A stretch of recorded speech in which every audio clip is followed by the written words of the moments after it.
स्वागत है इस डीप डाइव में। आज हम सत्यार्थ प्रकाश ग्रंथ के तीसरे समुल्लास को देख रहे हैं और इसमें ना कुछ वाकई बहुत दिलचस्प सवाल उठाए गए हैं। हाँ बिल्कुल, ये असल में सवालों का एक पूरा पिटारा है। शिक्षा से लेकर आप देखिए जीवन शैली, विज्ञान, यहाँ तक के ग्रंथों की प्रामाणिकता पर भी सवाल हैं। सही। तो हमारा मिशन बस इन सवालों को पढ़ना नहीं है ना? नहीं, हमारा मकसद है इनके पीछे की सोच को समझना। मतलब ग्रंथ का क्या दृष्टिकोण हो सकता है इन मुद्दों पर। ये सवाल किस तरह की गहरी जांच पड़ताल की तरफ इशारा करते हैं। हाँ, एक तरह से झांकना कि स्रोत के अंदर क्या है। बिल्कुल, किस तरह की जानकारी, कैसे तर्क मिल सकते हैं, वो देखना है। ठीक है, तो चलिए शुरू करते हैं। सबसे पहले जो ध्यान खींचता है वो है शिक्षा और समानता पर कुछ सवाल। हाँ, जैसे ग्रंथ पूछता है कि भाई संतानों को सोने चांदी जैसे जो टिकते नहीं वैसे आभूषणों के बजाय विद्या का आभूषण क्यों देना चाहिए जो स्थायी है। इसमें एक गहरा मतलब लगता है। बिल्कुल, और इसी से जुड़ा है समानता वाला सवाल।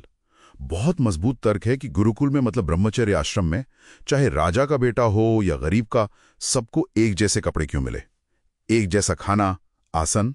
हाँ, क्यों? तर्क यह है कि बाहरी भेद मिटेंगे तभी तो ध्यान सिर्फ ज्ञान पाने पर लगेगा, है ना। अच्छा, हाँ, ये बात तो है। और इसी में यह सवाल भी जुड़ता है कि क्या पुराने समय में स्त्रियां भी पुरुषों की तरह थीं, मतलब शास्त्रार्थ में, गणित में, वेद पढ़ने में, यहाँ तक कि युद्ध कला में भी। ये तो उस समय की सामाजिक सोच पर सवाल उठाता है। हाँ बिल्कुल, उस समय की मान्यताओं पर एक तरह का प्रश्न है ये।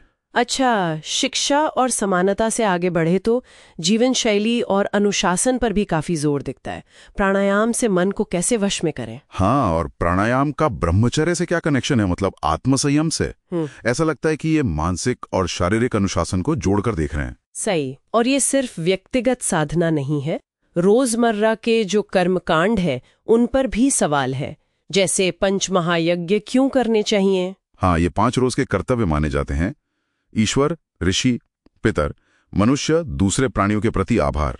स्रोत इनके पीछे का तर्क पूछ रहा है। और हवन, उसके वैज्ञानिक आधार पर भी सवाल हैं कि हवन करने से पृथ्वी, जल, वायु ये सब शुद्ध कैसे होते हैं। बिल्कुल। और मंत्र क्यों बोलने चाहिए हवन करते वक्त। क्या इससे घी और वो जो सुगंधित सामग्री डालते हैं वो बेकार नहीं जाती। ये परंपरा पर एक वैज्ञानिक और तार्किक नजर से सोचने को कहता है। ये दिलचस्प है कि इसे सिर्फ आध्यात्मिक नहीं बल्कि प्रैक्टिकल साइंस की तरह भी देखा जा रहा है। सही कहा। स्रोत आयुर्वेद से निरोगी रहने और एलोपैथी के साइड इफेक्ट से बचने के तरीके भी पूछता है।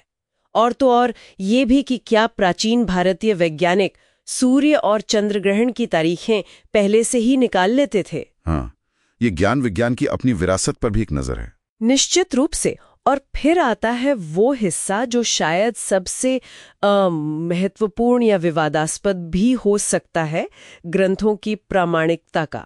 हाँ, ये बहुत अहम है। स्रोत पूछता है कि असली और नकली, मतलब सत्य और असत्य ग्रंथों को कैसे पहचाने। और ये भी कि क्या वाल्मीकि रामायण, व्यास की महाभारत, यहाँ तक कि मनुस्मृति जैसे बड़े ग्रंथों में भी बाद में श्लोक जोड़े गए हैं जिन्हें प्रक्षिप्त कहते हैं। जी, प्रक्षिप्त श्लोक, यानी जो मूल लेखक के नहीं माने जाते। और अगर ऐसा है तो ये पता कैसे चले कि ये मिलावट है। कैसे समझे कि मूल लेखक ने ऐसा नहीं लिखा होगा। ये तो मतलब स्थापित ग्रंथों को भी एक आलोचनात्मक नजर से देखने की बात है। पाठक को कह रहे हैं कि आंख बंद करके मत मानो, खुद जांचो। बिल्कुल। और इसी लाइन में वो सवाल भी है कि स्त्रियों और शूद्रों को वेद पढ़ने सुनने का अधिकार है या नहीं। हाँ, ये तो उस वक्त की सामाजिक वर्जनाओं को सीधी चुनौती है। एकदम।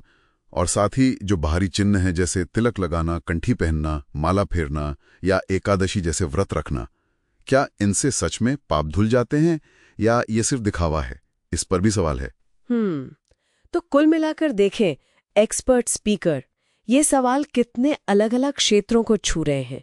व्यक्तिगत विकास है, ब्रह्मचर्य, प्राणायाम, सामाजिक ढांचा है, शिक्षा में बराबरी, वर्ण व्यवस्था पर सवाल। हाँ, और वैज्ञानिक जिज्ञासा भी है, हवन का विज्ञान, खगोल विज्ञान, और सबसे जरूरी ग्रंथों का वो क्या कहते हैं, क्रिटिकल एनालिसिस, मिलावट पहचानना, सामाजिक अधिकारों पर सवाल उठाना। ये ग्रंथ सिर्फ उपदेश नहीं दे रहा है, ये तो पाठक को सोचने पर, सवाल करने पर उकसा रहा है। सही में, ये सिर्फ जानकारी का भंडार नहीं, ये तो गहरे चिंतन और सवालों का एक पूरा समंदर है जो इस स्रोत में हमें मिलता है। बिल्कुल। और देखिए, यहाँ एक आखिरी बात सोचने लायक है।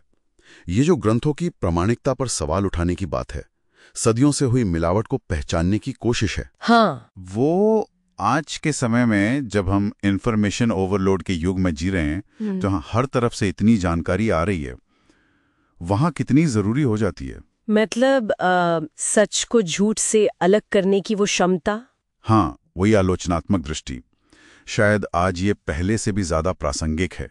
इस पर जरूर सोचा जा सकता है।